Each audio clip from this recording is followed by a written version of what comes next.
जो केवल कोरी कल्पना करता है वो है कल्पत्र। यस, गल्प कोरी हाँ, इमेजिनरी, जो केवल दिखावा देता, धोखा कर देता है।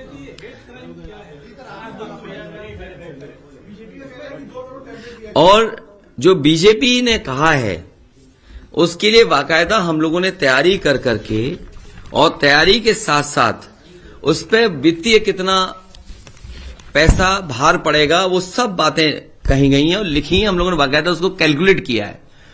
जो सरकार को पहले चलाए हैं, जो वित्त विभाग के जानकार हैं, जो फाइनेंशियल एक्सपर्ट्स हैं, उनसे राय लेकर के, और जैसे पुरानी पेंशन जब बहाल की गई उनके सभी संगठन के लोगों से अलग अलग समय पे बात हुई, वित्त विभाग की जो जानकारी रखते हैं और जो फाइनेंशियल चीजों को समझते हैं उनके बीच में चर्चा होने के बाद ही निर्णय लिया है। और जितने भी हम लोगों ने स्कीम बताई हैं वो लगभग 50,000 करोड़ से ज्यादा की स्कीम नहीं बनती साल की। और यूपी का बजट 6 लाख करोड़ का है। अगर समाजवादियों ने कहा है ये बात, तो जैसे 300 यूनिट फ्री बिजली कहा समाजवादी सरकार पार्टी ने, उसी समय बीजेपी ने कहा कि हम किसानों के लिए 50% माफ कर देंगे बिजली का बिल। तो वो कहां से कर रहे थे? जैसे फ्री फर्टिलाइजर देना है तो उसका कैलकुलेशन जो आ रहा है फ्री फर्टिलाइजर का वो 3,750 करोड़ आ रहा है।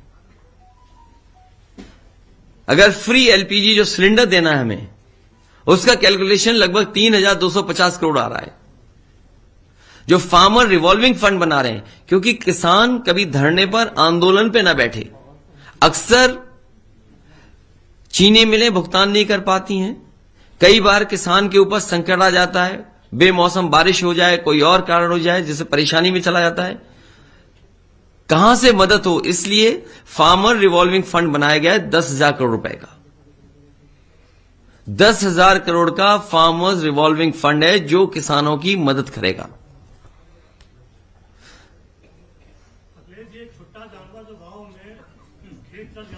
और समाजवादी कैंटीन के लिए भी बहुत ज्यादा खर्चा नहीं, 3,000 करोड़ साल का आएगा।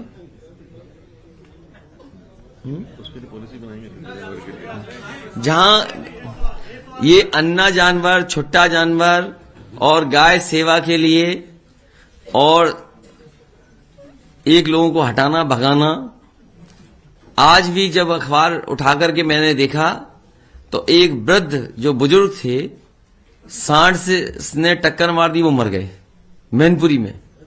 आज ही खबर है। पूरे देश में उठा लो, अगर सांड की वजह से सबसे ज्यादा कहीं जान जा रही है तो उत्तर प्रदेश में जा रही है। तो मैंने याद करो क्या कहा था कि सांड की टक्कर से या सांड जो उनको मार दे, 5 लाख रुपए उस परिवार की मदद करेंगे। और साथ ही साथ गौ सेवा के लिए और जो गौशाला बनाई हैं उसको और बेहतर कैसे चला सकें उसके लिए पॉलिसी लेकर के आएंगे।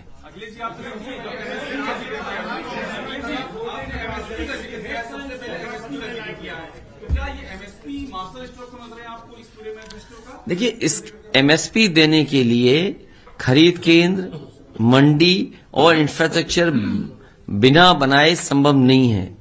इस सरकार ने मंडियां बर्बाद कर दी।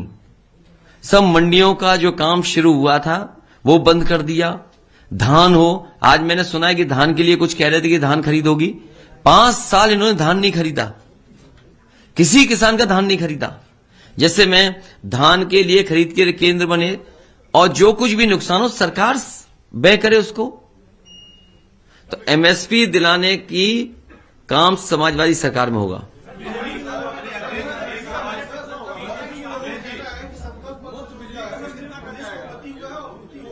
देखिए, उन्होंने पूरा किया नहीं, उन्होंने अपना संकल्प पत्र पूरा नहीं किया। आप सब जागरूक पत्रकार लोग हैं, आप सब समझदार हैं, आप उनका संकल्प पत्र उठाइए, आप देखिए कितना पूरा किया उन्होंने। और भारतीय जनता पार्टी को आज जब नया संकल्प पत्र ला रहे थे तो पिछले संकल्प पत्र के लिए कम से कम 2 मिनट मौन रखना चाहिए था। 2 मिनट मौन रख लेते या 5 मिनट रख लेते, 5 साल में पूरा करना था, 5 मिनट का मौन रखना चाहिए था उन्हें। क्या उन्होंने पूरा ही नहीं किया?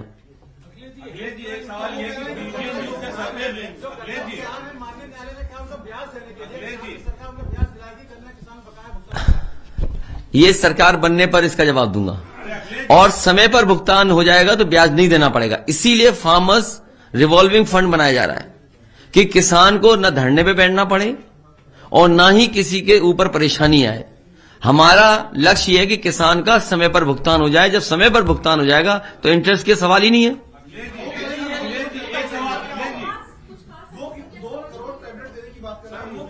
अरे वो पूरे 5 साल क्या टैबलेट देते रहे, आपको नहीं पता? जिस सरकार ने अपने, इसीलिए मैंने कहा कि अपने संकल्प पत्र के लिए इन्हें कम से कम 5 मिनट मौन रखना चाहिए था, जो पूरा नहीं किया। न्यूज के सर्वे में आप सबसे आगे जा रहे हैं, और ये क्या सीटों में तब्दील कर पाएंगे? सबसे आगे इस टाइम पीबीएन न्यूज के सर्वे में आप दिखाए जा रहे हैं। मैं धन्यवाद देना चाहता हूं जो भी सर्वे है जिसमें हम लोग आगे, लेकिन सर्वे ओपिनियन पोल को मैं ओपीएम पोल मानता हूं।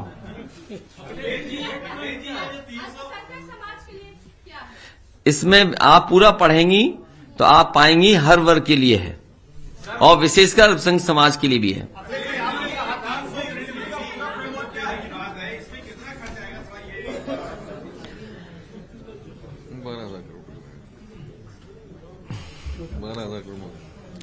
ये जो 300 यूनिट फ्री बिजली देने का है, प्रति वर्ष 12,000 करोड़ से ऊपर पैसा आएगा।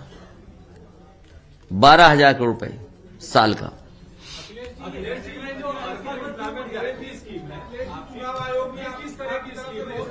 इसको डिटेल में पढ़ लेना, और मनरेगा की तरह, बिल्कुल मनरेगा की तरह। सपा का परचम गली गली लहराएगा, यूपी फिर से गीत विकास के गाएगा।